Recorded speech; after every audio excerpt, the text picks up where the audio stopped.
오늘 우리는 이제 두 번째 말씀인 구원을 이루어가는 구원. 우리 지난주에는 이미 얻은 구원, 이미 얻은 구원이 어떻게 우리 삶에 이루어가는 구원인가에 대한 말씀을 나눠보겠습니다. 자, 이것은요, 이미 구원을 받은 자가 나의 지금이라고 하는 시간 속에서 어떻게 구원이 움직이고 있는가, 구원이 이루어지고 있는가를 아는 거죠. 너희는 하나님의 은혜로 그리스도 예수를 통해 구원을 선물로 받은 사람이니 그 구원을 구원받은 자답게 구원의 여정을 걸어가라 라고 하는 것이죠. 자, 그런데 문제는 뭐죠? 이 구원의 여정이 만만치 않다는 것입니다. 믿음을 지킨다는 게 보통 어려운 게 아닙니다. 처음엔 몰라요. 그냥 교회 다니고 믿으면 믿는 거지. 그런데 점점 갈수록, 공부 초등학교 때, 중학교 때 몰라요. 대학교 때, 대학원 때 정말 공부를 해보니까 점점 좁은 문, 깊은 문으로 들어가듯이 하나님을 알아가는 과정에 대해서 눈을 뜨고 나니까 이 죄의 문제가 호락호락하지 않은 거예요. 구원은 죄로부터의 구원이거든요. 이 땅의 직장, 건강, 질병, 여기부터의 구원이 아니에요. 우리의 구원은 죄로부터의 구원인데, 이 죄의 문제가 순간적으로 내가 하나님을 영접할 때 예수 그리스도가 나의 죄를 위해 십자가에 달려 죽으셨음을 고백하는 그 순간, 역사적이고 우주적인 순간, 여러분들이 알지 못하는 순간에 내가 하나님의 자녀라고 불려짐을 받는 거죠. 여러분들이 모태신앙이고 어렸을 때부터 교회를 다녀서 어떤 사도 바울처럼 그런 분명한 사건을 경험하지 않더라도 어느 순간 속에서 하나님을 나의 구주로, 예수 그리스도를 나의 구주로 영접한 그 순간에 이루어졌지만, 그래서 나의 죄 문제가 본질적인 나의 원죄가 해결됐지만, 이 땅에 내가 육으로 남아있는 동안, 내가 이 세상에 사는 동안 마귀는 죄의 문제를 계속해서 거론하고 죄를 짓게 하고 죄로 인하여 하나님의 성결을 잃어버리게 하고 죄에 둔감하게 하여 마침내는 내가 하나님의 자녀인가 아닌가에도 의심을 갖게 하고, 내가 뭐지? 어릴 적에 그렇게 교회 다녔는데 지금 내 모습 보니까 하나님 자녀인 것도 아닌 것 같아. 그렇다고 해서 하나님의 자녀가 끊어지는 건 아니에요. 여러분이 부모님 밑에 살다가 독립한 다음에 좀 부모님 뜻대로 못 산다고 부모님과의 관계가 끊어지는 건 아니에요. 근데 그것이 계속적으로 정죄함을 주고 스스로가 자책감을 갖고 마귀는 것을 공격하게 되면 어떻게 되죠? 더 이상 집에 안 들어가게 되는 거예요. 전화도 안 하는 거예요. 아버지 어머니 나하고 관계없는 줄 아는 거예요. 아버지 어머니는 계속 찾지만은 여러분 스스로는 나는 떨어진 자, 버림받은 자로 살아가는 모습이 오늘날 적지 않은 그리스도인의 모습인 것을 얘기하면서, 오늘 로마서에서는 그 죄와 싸우는 것, 우리의 구원을 지키고 그 구원이 온전하게 이루어지기 위해서 죄와 싸우는 것에 대한 부분을 얘기하고 있어요. 하나님의 자녀인 신분을 무력화시키고 하나님으로부터 떨어지게 하는 그런 일을 하는 것이 마귀가 하는 일임을 얘기하고 있죠. 사도 바울은요, 그래서 오늘 이 로마인 교회를 향해서 가장 치열한 삶의 현장인, 세계의 중심이었고 세속의 중심이었던 로마인 교회, 그게 로마서입니다. 로마인 교회, 가장 세속의 중심에 살고 있는 그들을 향해 1장부터 5장까지 지금 제가 말씀드린 이 구원을 설명한 게 5장까지예요. 너희가 이미 하나님의 은혜로 구원을 받은 자다. 왜 그걸 모르느냐? 그 은혜는요, 하나님의 은혜로 이미 받은 게 은혜잖아요. 그러면 그 은혜를 가지고 살아가는 게 믿음인데 너희에게 그 은혜를 믿음으로 받지 못하였구나. 그래서 이제 믿음에 대한 말씀하는 것이 6장에 대한 말씀인데요. 그래서 오늘 6장 12절부터가 본론인데요. 11절에 그 1장부터 6장 11절까지의 결론을 뭐라고 얘기하냐? 오늘 이렇게 말씀해요. 6장 11절 다 같이 한번 읽겠습니다. 시작. 이와 같이 너희도 너희 자신을 죄에 대하여는 죽은 자요. 보세요. 너희 자신을 어디에 대해서요? 죄에 대해서. 너희가 죄에 대해서 죽은 거예요. 반응하지 않는 거예요. 너희는 이미 그러한 자라는 거예요. 누구 때문에? 하나님의 은혜로 이미 너희의 죄가 옮겨졌다. 너희가 비록 지금 죄를 짓고 있지만 너희의 본질적인 죄는 본질적인 진노의 자녀였던 너희가 하나님의 자녀가 되었음을 선포하고 있는 거예요.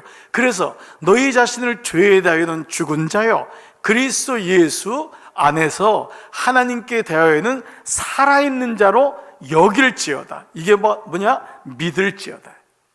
너희가 이것을 믿어야 된다.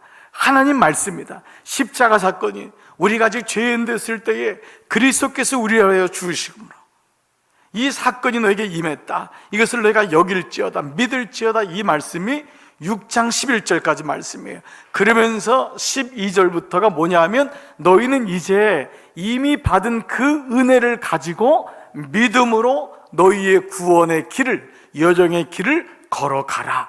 그래서 6장 12절에 오늘 처음 단어가 뭐냐 하면 그러므로 뭐예요? 1장부터 6장 11절까지의 말씀을 다 한 다음에 그러므로 너희는 죄가 너희 죽을 몸을 지배하지 못하게 하며 몸의 사욕에 순종하지 말고, 이제 더 이상 죄에 대해 죽은 자니 죄가 너희 몸을 지배하지 못하게 하라. 죄와 싸우라는 거예요. 너희는 이제 죄에 끌려다니지 말아라. 너희가 몸의 사욕, 몸의 그 정욕 때문에 끌려가서 내가 하나님의 자녀인가? 내가 이렇게 살면 되는가? 이런 정죄감, 반복적인 정죄감 속에 살면 안 된다라는 것을 얘기해요. 이걸 가르쳐서 뭐라고 하냐면 성화라고 해요. 여러분, 칭의가 지난주에 말씀 나눴잖아요. 칭의는 뭐죠? 하나님의 의롭다고 여기심, 하나님의 자녀가 된 거예요. 자녀가 된 사람이 기필코 구원이 이루어지기 위해서 두 번째 단계가 바로 성화예요. 성화는 거룩하여진다라는 거예요. 이 땅에서, 세속의 이 땅에서 하나님의 거룩을 가지고 하나님의 씨를 가지고 어떻게 살아갈 것인가, 그것이 바로 이제 성화의 과정이라고 할 수 있어요. 그래서 오늘은요, 이런 세 절밖에 안 되지만 사도 바울은 이 로마인 교회에게 하지 말라라는 말을 3번이나 반복해요. 자, 첫 번째는 뭐죠? 너희 죽을 몸을, 죄가 너희 죽을 몸을 지배하지 못하게 하라. 죄는 지배성이 있거든요. 죄는 우리를 지배하고 싶어요. 조그만 죄가 들어오지만 죄의 전조 증상이 있어요. 이거를 알아야 돼요. 왜냐면 죄는 지배력이 있기 때문에 처음에는 양보하고 조금만 들어와요. 요만큼 하면 되겠지. 근데 마지막은 지배해버려요. 죄는 지배성이 있어요. 지배하지 못하게 해야 된다. 두 번째, 몸의 사욕에 순종, 몸에 끌려다니면 안 된다. 몸의 정욕, 몸의 욕심, 탐욕, 여기에 끌려다니면 안 된다. 순종이란 말은 이 순종하지 말고라는 것은 길들여지지 말라는 말. 이 단어 순종의 언어는 길들여지는 거예요. 나도 모르게 거기에 길들여지는 거예요. 왜 그 길을 가느냐? 오랫동안 그 길을 걸었기 때문에. 영적인 길을 닦는 것은 세상의 길이 아닌 다른 길을 걸을 수 있도록 이 길을 길들이는 거예요. 영적인 것을 길들여야 되는데 왜 그 사람이 그렇게 분을 자주 내느냐? 그 사람은 원래 그런 사람이 아닌데, 왜냐하면 자주 냈기 때문에 그래요. 분을 자주 내면은 분에 길들여져요. 거짓말도 자주 하면 거짓말에 길들여지는 거예요. 순종하지 마라. 돈이라는 것은 유용한 거예요. 중성적인 거예요. 잘 쓰면 하나님의 은사가 돼요. 그러나 잘못된 것에 길들여지면 돈은 탐욕이 되는 거예요. 몸의 사욕에 순종하지 말고, 또 너희 지체를 불의의 무기, 너에게 주신 그 몸이 거룩한 성전인데 불의의 무기로 뭐예요? 죄에게 내주지 마라. 이걸 뺏어가는 자가 있다는 거예요. 그래서 지금 3가지나 계속 부정적인 명령문을 쓰는 겁니다. 이게 무슨 말이죠? 그만큼 죄가 강하다는 거예요. 그 싸움이 강하다는 거예요. 그래서 여러분, 예수님을 믿고 이 정도 여러분 예배를 드리고 이렇게 오늘도 사모하는 마음으로 오신 여러분들에게는 사실은 제가 반복적으로 얘기할 의미가 없는 것이, 여러분은 영적 전쟁이 얼마나 심각한지를 아는 사람이에요. 모르면 여기 앉아 있을 수가 없어요.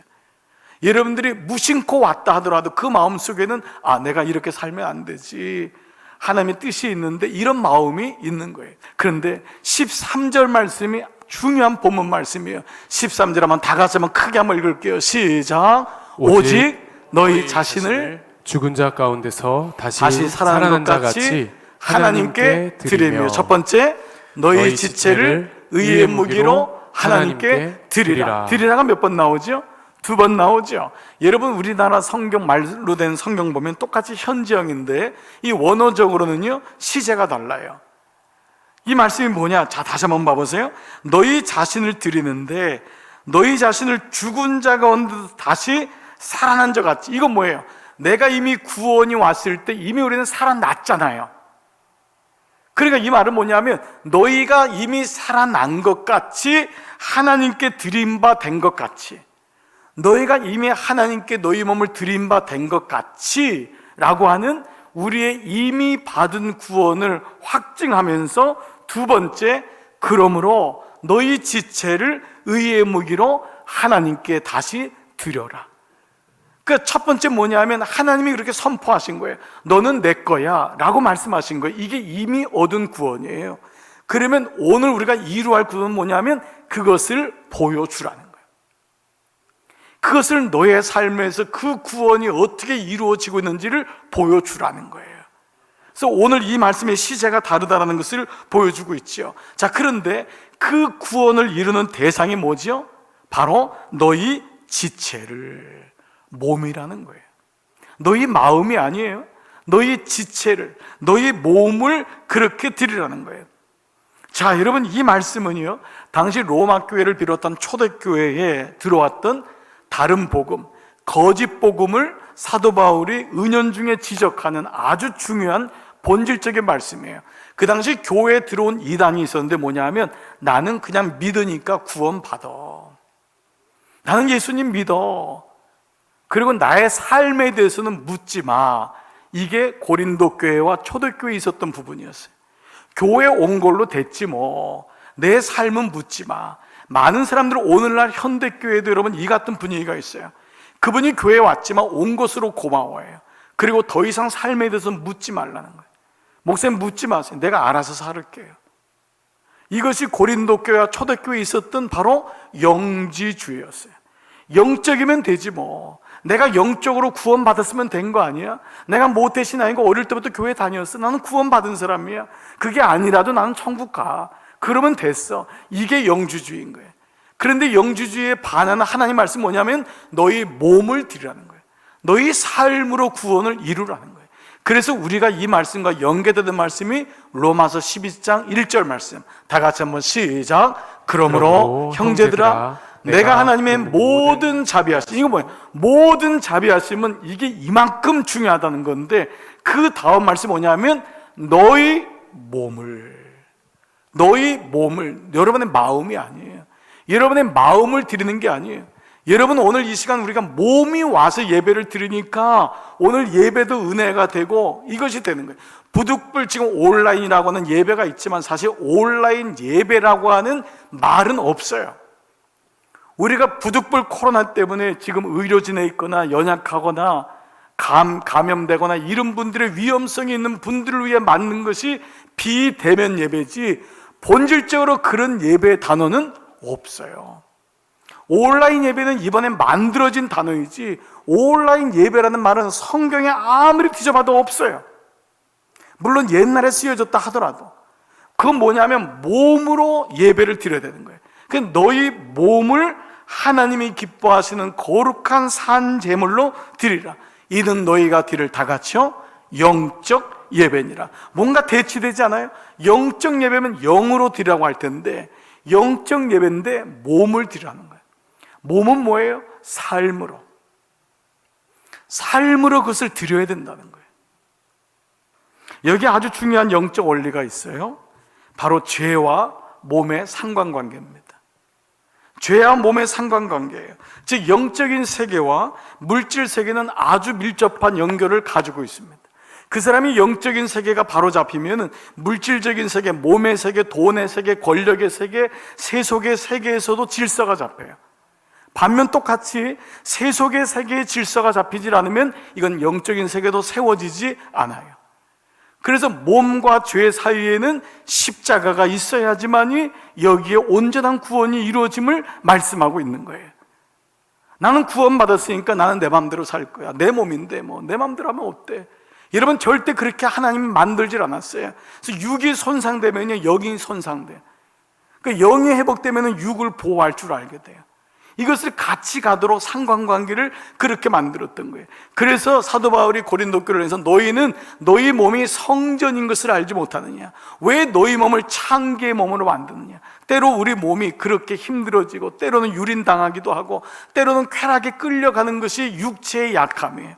그런데 예수 그리스도의 십자가 들어오니까 비로소 깨닫게 되는 거예요. 아, 내 몸을 잘 관리해야 되겠구나, 내 몸을 잘 지켜야 되겠구나, 내 몸을 아무에게나 들임바가 되면 안 되겠구나 라고 하는 것이 지켜지는 거예요. 때로 이 둘은 관계가 없이 느껴질 수가 있어요. 그런데 오늘 말씀에 너희 몸을 하나님이 기뻐하시는 거룩한 산 제물로 드려라, 그것이 영으로 가는 예배가 된다라는 것입니다. A.W. 토저, 복음주의자, 19세기 복음주의자 아닙니까? 그가 주님으로부터 받은 구원이 지금 잘 작동되는지를 보는 세 가지 질문이 있는데, 첫 번째, 당신이 자주 가는 곳은 어디인가? 그 말은 뭐예요? 당신이 자주 만난 사람이 누구인가? 두 번째, 당신은 어디에 돈을 쓰고 있는가?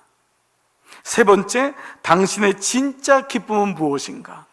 이분이 이것을 풀어서 이렇게 얘기했어요. 만약에 당신이 자주 가는 곳과 자주 만나는 그 사람에게 예수님이 없다면, 만약에 당신이 쓰는 그 물질에 예수님이 관여하지 않는다면, 만약에 당신이 지금 만나고 있는 당신의 기쁨, 당신의 삶의 진짜 기쁨에 예수님이 없다면 당신은 당신의 믿음을 점검해 봐야 된다. 예수님과 관계없는 삶을 살아갈 수 있다는 거예요. 이게 오늘날 우리에게 주어지는 도전 아닙니까? 일주일에 한 번 예배는 나올 수 있지만 6일은 예수님 없이 살아갈 수 있는 거예요. 새까맣게 잊어버리고 살아갈 수가 있는 거예요. 그 사람은 받은 구원을 점검해 봐야 된다는 거예요. 그래서 그분이 마지막에 한 말이 뭐냐면 이렇게 묻는 거예요. 당신의 구원은 안녕한가? 그래서 오늘 제목을 바꾼 거예요. 원래 제목은 당신의 구원은 정말 이루어가고 있습니까가 원래 제목으로 정했는데요, 이 토저의 말씀을 준비하다가 당신의 건강은 안녕한가? 안녕하다는 건 뭐예요? 내 안에 있는데 지금 잘 지켜지고 있는가? 지난 간밤에 안녕하셨어요? 오늘 괜찮으세요? 이 말은 지난 간밤이라고 해서 괜찮고 지금은 무슨 일이 일어날지 모르기 때문에. 자, 그러면 이 구원에 대한 말씀, 또다시 들려오는 말씀이 빌립보서 2장 12절, 그러므로 사랑하는 나의 자녀들아, 너희가 나 있을 때뿐 아니라 더욱 지금 나 없을 때에도, 뭐예요? 교회에 있을 때만이 아니라 교회를 떠나갔을 때에도, 배우자가 보고 있을 때만이 아니라 보고 있지 않을 때에도 항상 복종하여 두렵고 떨림으로 너희 구원을 다 같이요 이루라. 이루라는 말이요, 영어 성경의 대부분이 work out으로 나와 있어요. work out은 뭐냐면 작동하다라는 거예요. 이게요, 운동 경기로는요 근육을 만들라는 거예요. work out 하러 간다. 구원의 근육을 만들어, 영적 근육을 만들려는 거예요. 어려움이 와도 이길 수 있는 근육을 만들어. 이게 군사 용어가 되면요 총이 작동되다예요. 아니, 아무리 좋은 총 가져갔든 뭐예요? 총이 나가질 않는데 총이 작동돼야 된다는 거예요. 발사가 돼야 된다는 거예요. 월카운, 너의 구원을 이루고 있는지를 보라는 거예요. 그런데 문제는 뭐냐? 우리의 구원을 무력화시키는 죄가 너무 만만치 않다는 거예요. 그래서 성경은 이 죄와 싸우는 것, 죄의 정체를 알고 그 죄를 짓게 하고 성결을 잃어버리게 하고 하나님을 떠나가게 하는 죄에 대해서 민감하게 하고 심지어 죄와 싸우라고 하는 것을 모든 구절에 말씀하고 있어요. 심지어는요, 히브리서 12장 4절, 너희가 죄와 싸우되 아직 피 흘리기까지는 대항하지 아니하고. 이 말은 뭐냐? 피 흘리기까지 싸워야 되는데 그 당시에 교회에 있는 몇 사람들이 그렇게 싸우지 않은 거예요. 대면대면한 거예요. 뭐 다 죄 짓는 거죠. 죄 짓는 사람이 더 잘 살던데요. 이게 지금 우리 그리스도인의 한탄 아닙니까? 이 세상 보니까 그런 사람이 천문학적인 돈 가지고 평생을 살고 자식들에게 손주들에게까지 돈 주는데, 목사님 예수 믿는 사람은 너무 초라한 것 같아요. 너무 나를 볼 때 너무 가난한 것 같아요. 그런데 여러분, 성경은 한 번도 이것을 포기한 적이 없어요. 너희가 죄와 싸워야 된다는 거예요. 하나님이 기뻐하지 않는 것과 싸우는데 어느 정도 싸우느냐? 죄와 피 흘리기까지. 그들의 모든 인생은 내가 심판할 거니까 너는 그들 보지 마. 잠시 핀 꽃 가지고 열매까지 얘기하면 안 돼. 라고 하는 말씀 아니에요. 죄와 피 흘리기까지 싸워야 된다 라고 하는 말씀을 주시는 거예요. 사람들은요, 기독교는 사랑의 종교다 아니냐 이렇게 말을 많이 해요. 맞아요. 예수님은 사랑이에요. 그래서 아까 말씀드린 교회는 사랑이 있고 평안이 있고, 그런데 그 하나님이 우리를 사랑하시기 위해서 당신의 아들을 이 땅에 보내시기까지 싸우신 것이 전제되지 않는다면 그 싸움은 진짜가 아닌 거예요. 그래서 여러분, 신약의 사랑이 표현되기 전에 구약이 뭐예요? 전쟁하시는 하나님이라고요. 구약을 이해 못하는 분이 있어요. 어떤 분은 그래요. 목사님, 하나님이 사랑의 하나님인데 어떻게 가나안 땅 하면 다 죽이라고 해요? 진멸하라고 해요? 진짜 사랑은요, 질투하는 하나님이시거든요. 하나님이 아닌 것에선 죽이라고까지 말씀하시는 거예요. 그래서 사랑의 기술이 있기 전에 먼저 싸움의 기술이 먼저 있어야 돼요. 내게 먼저 사랑이 오기 전에 영적인 싸움의 기술을 먼저 배우는 것, 이것이 믿음의 눈을 뜬 사람이에요. 싸움의 기술이 없는 사람은 이미 다 빼앗겨요. 자식을 빼앗긴 사람이 세상에 뺏겼는데 무슨 자식에게 사랑을 주겠어요? 그 자식이 내 안에 믿음으로 서야지 올바른 사랑을 주지요. 근데 자식이 세상에 다 뺏겼는데 뭘 그 아이한테 사랑을 줄 수가 있어요? 그러므로 오늘 너희가 죄와 싸우되 피 흘리기까지는 대항하지 아니했구나. 이 말씀은 로마 시대에 여러분들이 잘 아는 콜로세움 원형 경기장 안에서의 싸우는 그 사람들을 보면서 얘기했던 거예요. 원형 경기장 안에 싸우는 사람들은요, 승패의 문제가 아니라 생존의 문제인 거예요. 죽고 사는 문제인 거예요. 그 부분까지 민감하게 생각해야 된다는데 오늘날 우리에게는 사실 그 부분이 약해요. 그리고 한국교회의 약점이 어느 순간부터인가 죄에 대해서는 더 이상 설교하지 않게 됐어요. 이게 오늘날 우리의 약점이에요. 저를 비롯한 모든 목회자의 연약함이 뭐냐? 죄를 얘기하면 안 나오거든요. 옥하는 목사님, 강남에서 목회하시면서 제일 힘들었던 게 뭐냐 했더니 죄에 대해서 얘기할 때 분위기가 싸늘해지는 거예요. 너무너무 싸늘해지더래요. 자녀 얘기, 건강 얘기, 축복 얘기할 때는 그렇게 아멘하던 사람이 죄에 대해서 얘기하니까 그 영적인 분야가 싸늘해질 때 그때가 제일 위축당하더라는 거예요. 오늘 여러분, 하나님께서 우리에게 뭐에 대해서 말씀하실까요? 죄에 대해서 말씀하는 거예요. 죄와 싸우라는 거예요. 실제로 구약에 나온 모든 메시지는 뭐냐면 죄와 싸우라, 죄와 대왕해라, 죄의 유혹을 물리쳐라. 그렇지 않으면 죄의 노예가 되고 마침내 너희들에겐 심판이 만다. 죄의 무서운 줄 모르고 살았던 게 이스라엘 백성 아니에요. 마지막에 구약의 말라기까지 가서도 회개하지 않으니까 하나님이 당신의 본체이신 예수 그리스도를 이 땅에 보내시는 게 신약에서 구원이 완성되잖아요. 그래서 구약에는요, 부단히 선자를 보내요. 왜? 죄에 대해서 지적하는 거예요. 그들은 예배도 잘 드리고 나름대로 선하다고 생각했는데 하나님은 그게 아니에요. 그들은 내면을 보는 거예요.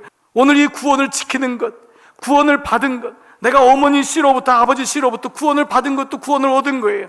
그러나 그 구원이 지켜지려면 내가 피 흘려야 되는데, 내가 주님 앞에 처절하게 나가야 되는데, 여러분 중에는 아마도 본인이 지금 어떤 상태에 있는지 모르는 분도 있을 거예요.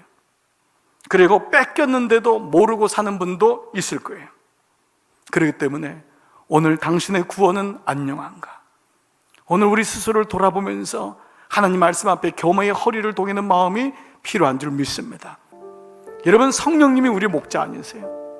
그 성령께서 우리를 말씀하시고 우리를 오늘도 이곳으로 인도하시고 오늘 우리의 구원을 위해서 어떻게 싸우고 있는지를 물어보시는 것입니다. 그래서 다시 이 말씀을 가지고 우리가 힘을 내고, 주님, 내가 이 땅에 살아가며 주님 앞에 갈 때까지 몸은 좀 힘들고 연약함이 있어도 영적인 긴장감은 놓지 않고 하나님의 자녀로 죄와 싸우고, 그래서 자녀가 죄와 싸우지 못하니까 부모라도 대신 싸워주고, 부모가 영적인 진리를 모르니까 자녀가 영적인 진리를 위해서 싸우는 그런 믿음의 교회, 믿음의 성도, 하나님이 우리 교회에 원하시는 말씀이라고 생각합니다. 오늘 이 아침 예배드리는 모두에게 이 같은 놀라운 은혜가 임하여 여러분의 구원은 안녕한가? 날마다 점검하시면서 이번 한 주도 승리하시기를 주의 이름으로 축복합니다.